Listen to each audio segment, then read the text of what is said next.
आमचाच एक सहकारी त्यांनी त्याला पराभूत केलं आणि 2019ला अण्णा मात्र 17,000 मतांनी निवडून आले।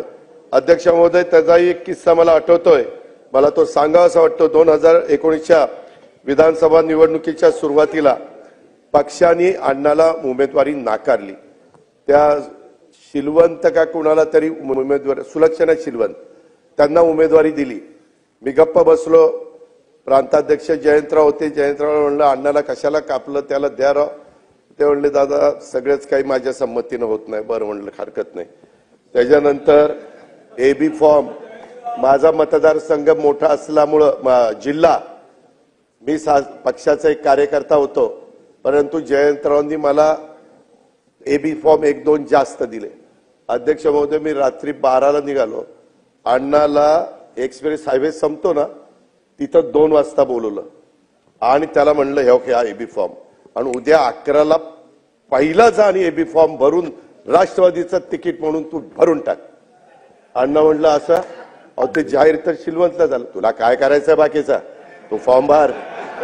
फॉर्म भरायला लावला। तो 2 वाजता का 2:30 वाजता माझी वाट बघत होता तिथं। मी गुपचूप त्याच्याकडे फॉर्म दिला। जयंतरावला म्हणलं जयंतराव जरा वेगळं केलंय, फक्त तुमची संमती द्या। काय केलं असेल तर ते आई संमती, पण माझं नाव सांगू नका। बरं नाही म्हणलं सांगतो। त्याच्यामध्ये त्या पद्धतीनं अध्यक्ष महोदय त्याला उमेदवारी दिली। ती सुलक्षणा गेली 11:15ला। ते म्हणले राष्ट्रवादीचा फॉर्म आला। तुझा कसा राष्ट्रवादीचा फॉर्म? तिचा फॉर्म नाही, काही नाही। आणि अण्णा त्या निवडणुकीत 17,000 मतांनी त्या ठिकाणी निवडून आला। आणि अध्यक्ष महोदय, मला सभागृहाला सांगायचं, विशेषतः राष्ट्रवादीच्यांना, तुमच्या मागच्या बसले त्यांना, की त्यावेळेस अण्णांनी माझं ऐकलं, राष्ट्रवादीचा एबी फॉर्म भरला म्हणून त्या ठिकाणी बरं झालं। त्यावेळेस आमदार, आज विधानसभेचा अध्यक्ष तो होतोय। राजकारणात माझं ऐकलं तर कुणाचं किती भलं होतं ते बघा। हे आता बऱ्याच जणांच्या लक्षात आलं असेल। सन्माननीय विश्वजीत, सन्माननीय अमितजी, आपण नेहमी चर्चा करतो। आता एकत्रित आतनं बसल्यानंतर तिकीट ठरवताना कोणी काय ठरवलं हे बाहेर सांगायचं नसतं, असा रीतिरिवाज आहे।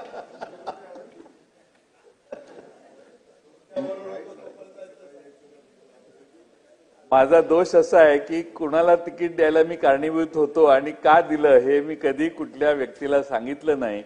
कारण पक्षात एकोपा राहावा, पक्ष एकमताने चालावा आणि कुणालाही काहीही कळू नये, पण त्याला रिझल्ट मिळावा असा प्रयत्न करणं आवश्यक आहे। पण दादांनी अतिशय खुलेपणाने आमच्यातून तिकडे गेल्यामुळे त्यांनी मोकळेपणानं अण्णा बनसोडना कसं तिकीट मिळाले हे सांगितलं। पण वस्तुस्थिती अशी आहे की दादांनी आणि मी मिळूनच त्या मतदारसंघात दुसरं नाव मुंबईत ठरवलं।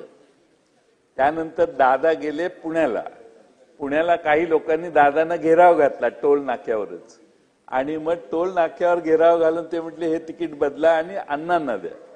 आणि मग दादांनी मला फोन केला, जयंतराव असं असं करायचंय, काय करायचं? मी म्हटलं तुमचा जिल्हा आहे, तुम्ही निर्णय घ्या।